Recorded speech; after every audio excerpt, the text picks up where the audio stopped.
Once I finished my profile, I felt like a piece of meat that was hanging in a market. People would just come and look at you, read the description of the meat you are, and swipe yes or no. I feel like it's very dehumanizing already since the very moment of it. Are the dating apps the problem, or do they reveal something that's already broken in our society? We've come to the second part of this episode, and there is no better place in Taipei to record it than on this very painful ascension. Ta-da! Taipei Tower behind us. We're going to get into the topic that's maybe one of the most controversial these days. That everyone loves. Or hates. Which is dating apps. We were supposed to have this conversation sitting at a table, but instead, of course, because we're two adventurous women, the abomination, we're going to continue our conversation about modern dating on top of Xiangshan in Taipei. Number one question is, what does the dating app make it feel so off about meeting someone for the first time? No, I think what the dating apps they are doing, I mean, I love dating apps. Not always. I have like this love-hate relationship with dating apps. It's good. We're going to have the two sides represented in this conversation. Yeah, I mean, I love it because sometimes you can meet so many amazing people that you wouldn't meet just like that, you know? Example, a year ago we're traveling together. Bianca was like busy with the workshop, so I didn't want to spend the time alone. And I met this incredible guy. And even though it didn't work out between two of us in this romantic sense, I still met an amazing person who was like so inspiring and so intelligent. Like I enjoy spending time with him, you know? So in this sense, I feel like dating apps, they enable you to meet people that you wouldn't meet on this, like usually. Okay. Outside of your circle. Exactly. But the dark side of that is that at a certain point you just don't, you're not like a person, you become another profile, you know? Another profile. I can come up here if you can hold this please for me. Yes. So, my experience with dating apps started quite recently. I think I was 28 when I first went for the first time on a dating app, which felt like the strangest experience ever. Because once I finished my profile with the help of my guy friends, I felt like a piece of meat that was hanging in a market. People would just come and look at you, read the description of the meat you are, and swipe like say yes or no, or I feel like it's very dehumanizing already since the very moment of it. It is also very frustrating, yeah. The worst of it is that people forget you are a human being, and you can encounter situations where there is so little respect in the interaction that you get more respect from complete strangers on LinkedIn who want to get something from you, who will still say at the end thank you or send a reply or just be kind. Whereas on dating apps, especially when it comes to ending interactions that don't go in the direction where one of the persons involved You can just delete the conversation like this. And delete, ghost, offend, just completely forgetting that the other people on the other side has real feelings. But it doesn't happen only on dating apps. It can happen also like with the person that you meet like organically. There are plenty of ghosters. There's like plenty of people that can be mean to you. It's not necessarily on dating apps. Yes, but especially on dating apps, you can have 3 to 4 days of intense conversations and then all of a sudden it's gone. I feel like the less expectations you have from dating apps, the more fun you actually have.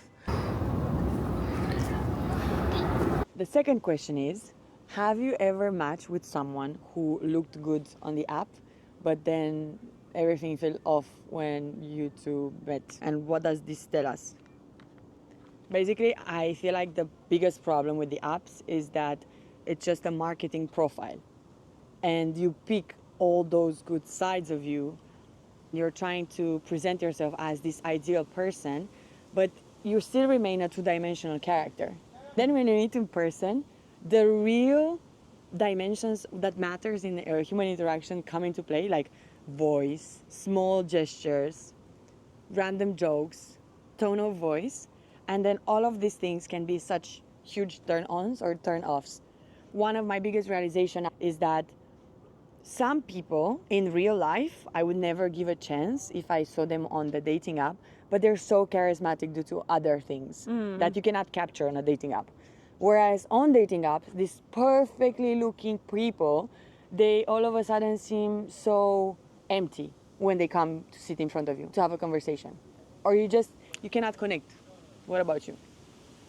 I feel like in most of the cases when I was like having this texting phase with someone, that would define the meeting afterwards. Like like you know directly whether you're gonna have a good vibe with this person or not. I never had this surprise that the meeting would be bad. Like I already knew it since the beginning.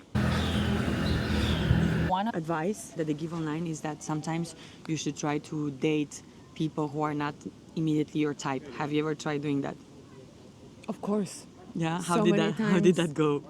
I tried because like most of my friends would tell me, You're dating toxic personalities. yes, you're dating unavailable guys, give the chance to the stable guys, give them a chance. So I would do it, but then at the end I would find myself in the situation where I don't feel comfortable and I know there's not going to be any feeling. I keep giving the chances, hoping that this thing is going to develop, but it never did.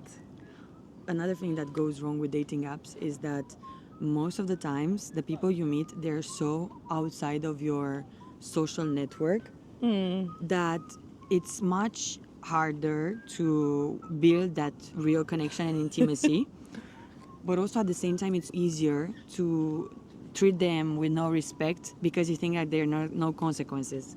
Yeah, sure that. The beauty of organic connections is that they're part of your group of friends and they're kind of validated already by some other people around you. No, I don't know. I had also like some good experience with the dating apps. Like even though those were people that I wouldn't necessarily meet via my friends, like I still appreciate these meetings, you know. And the person that I met a year ago that changed so much in how I felt about how I started thinking about myself, like traveling, my work, and everything. I would never meet him like that, you know. So it's also a matter of opening doors to new social circles or Yes. realities that you might not do if you only hang out with your friends. Now, this is a very important conversation. Everyone, in a way or another, at some points, hates dating apps. So the question is, are the dating apps the problem or do they reveal something that's already broken in our society? I think they reveal something that's already in our society, like ego, people being afraid of commitment, avoidance, all of that. It already exists. I don't feel like. But you can also say that it's an enabler of some of the bad tendencies and fear of vulnerability and intimacy for some people, fear of being hurt in general, because you now have an entire catalog of people you wouldn't access, let's say, before in the age of our grandparents, for example, because your social circle was probably 20, 50 people and everyone knew if you screwed up.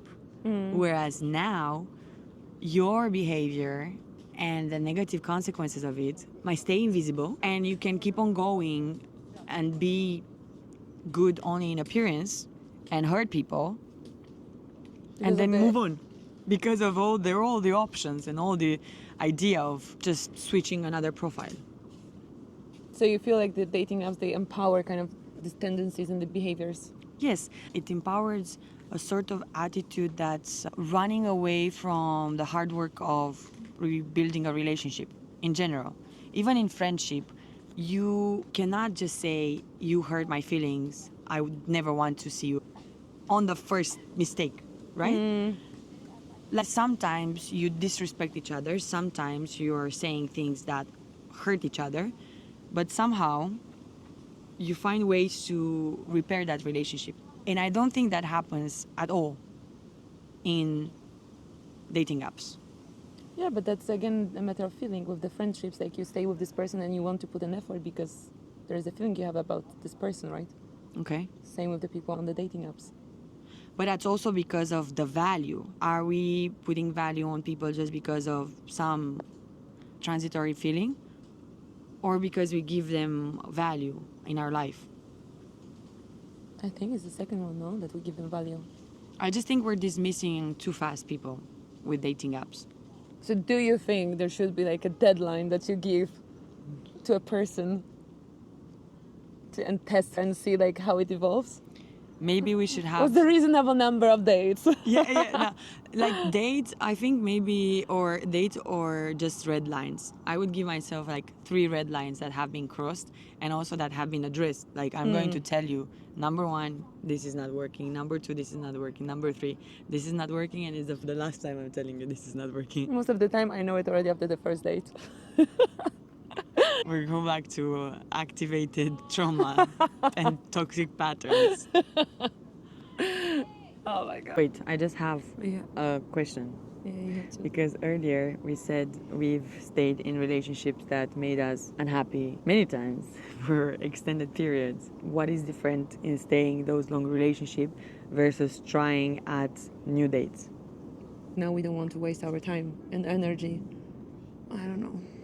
Yeah, and that might be good. It's basically we are vulnerable in some dimensions that get very easily triggered. That's what you want to say? Yeah, also it's like a matter of time because we stayed like I don't think like my previous relationship was a waste of time. No, of course not. I really loved this guy, but the red flags were there since the beginning, you know? And so now we don't want to invest so much of our energy because we're just scared and we don't want to put so much effort into that. But at the same time, when you are dating someone new and they trigger some of these past wounds, it's up to you to deal with those triggers. And you want to protect yourself in a way as well. Yes, but you don't want to end up in the same position as you used to be before. Yes. I'm just saying that sometimes things that trigger us might not have the same meaning that they had before. It's so true. maybe someone is doing something and then we don't realize that it's not bad will, or it's just something that they can easily solve if you just tell them, you know. What's the example that you have? Let's say, let me think. Let's take a very easy thing like punctuality. Let's say we've been asking for so long for one person to be punctual that at the first mistake of this new person, they are not punctual, you're going to like get on fire, right? Mm-hmm. But the new person might not be 100% responsible for all the fire that they trigger in you. Mm-hmm. It's up to you to manage that anger and just communicate in a polite way that this should not happen again and explain to you why, and then see how that behavior changes. This is what I keep doing. Like I keep telling them since the beginning what are my communication, how do you say it, like the way I communicate is important to me. I say it since the beginning because clearly something didn't work out before. Mm-hmm. So and clearly we have like completely different ways of communicating. We're humans, we're different, that's normal. So I try to always say straightforward what I like, what I don't like, what I appreciate, etc., etc. Mm-hmm. That's okay. It's a very nice way to close this small section on the dating apps for now, because more and more women who are sharing this sort of advice, saying that when you know what matters to you, it's very normal to just communicate it from the beginning and then repel whoever is not already aligned with those expectations and attract the guys who are going to act like you want them to act. And at the same time, I think it also goes the opposite way, right? Yeah. But I think also the thing is that we're afraid to demand certain things, you know? Because with the dating apps, it feels like you don't know that person. You don't know this person, but you cannot demand, you know? Because there's so many guys rejecting you. So at a certain point, you're like, okay, maybe my expectations are too high. Maybe I shouldn't demand this and this. You can. Like, at a certain point, there's going to be a guy for whom it's going to be completely normal, all of these things, you know? So that's another interesting takeaway, is that rejection shouldn't make you feel like you need to be smaller or shrink your expectations and your demands. But I think it's a conscious exercise that you constantly need to do, right? When you go through rejection, to still keep your self-worth intact. Yeah, you have to keep reassuring yourself, okay, it didn't work out with this guy. He didn't meet my basic needs. That's okay. Maybe it's going to work with the next one. That's okay. stop pressuring yourself. And that's another thing. Why do we pressure ourselves so much nowadays? Yeah. Yeah, why? It's important to not put our self-worth into their hands. And I think that's Sure. another thing. Once you get into the dating app world, you need to get in knowing that your worth doesn't stand in the number of matches you have or in the number of dates you get or in how fast a guy replies or if a guy is accepting you or rejecting you. There is a lot of mental health work to do there to have a good experience on the dating apps and not feel your self-worth erased. There's also another thing. I have this tendency to get excited quickly about the person and like projecting things. Yes. And what my friends told me is don't go to the date expecting that he's going to be the husband, the love of your life. No, just go there to meet this person, to get to Yes. know this person. Yes, yes. And like I started doing it. This is a game changer, you know? When you stop projecting things, when you just go like in a casual way to this meeting, thinking, okay, maybe it's going to work out, maybe it's not going to work out. The things are like so much easier, smooth. What changed was going to a date, trying to see not if this is the love of my life, but trying to see if this person can be a friend. And if they can be a friend, then I can let myself think more about romantic potential. But I feel like not just me, but most of the women I know and even guys, the moment we let ourselves into the romantic spiral, we almost forget how to act normally and how to be cool, you know? And we're projections of our identities instead of being ourselves. I mean, think about when you go to a date wanting to impress someone versus when you go to a date with your friend where you're just going to be yourself. It's a huge difference in how you act. Of course it is. But it's because you want to impress this person. That's where the moment when you get like freaked out about everything, you know? Yeah, exactly. And it's also normal. Those are these kind of things that you can't control. And at the end of the day, we can complain a lot about dating apps, but this is how most of the people meet others these days. Things could be more or less ideal, but at the same time, if this is how the game is working these days, the only thing you can do is get yourself out there, experiencing, and get yourself better at the game. Then decide if this is for you or not. But I think you first have to try it. Yeah. Mic drop. 会很多啊，所以我们一直想不开。OK OK，哎呦，你这需要那么。